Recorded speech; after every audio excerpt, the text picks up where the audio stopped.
This has never happened in the NFL, in all of football history, and rarely do you see a 100-plus yard return in the NFL. Today we had two. The New York Giants marched down the field against the Seattle Seahawks with a 13-play drive, getting all the way to the 1-yard line. On play 14, Giants running back Eric Gray attempted to punch it into the end zone. The Seattle Seahawks, however, had other plans, forcing a fumble on the goal line. Seahawks defensive back Rayshawn Jenkins scooped the ball up and took it to the house with a 100-yard return for 6. An incredible heads-up play which put Seattle on the board. Minutes later in their game, the Las Vegas Raiders drove down the field against the Broncos to get in the red zone, and now bench quarterback Gardner Minshew does the unthinkable, throwing an INT to one of the best lockdown corners in the business, Pat Surtain. 100 yards later, tie game. The bad decision by Minshew was surely one of the reasons for his eventual benching. But 2 100-yard-plus defensive touchdowns in one day has actually never happened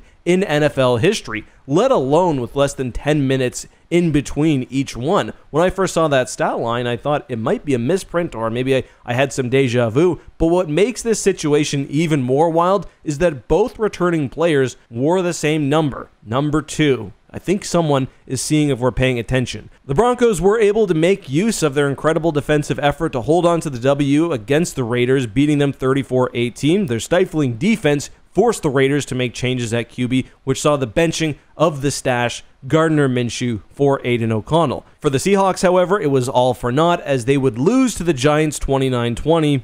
Even though the Giants were missing their best player, wide receiver Malik Neighbors. The Giants capped off the game with a blocked field goal for a touchdown. This clutch play stomped the Seahawks dead in their tracks and couldn't have come at a better time. Maybe a little revenge for the earlier mistake by the offense. But have you ever seen a crazier sequence in one NFL day? Let us know down below.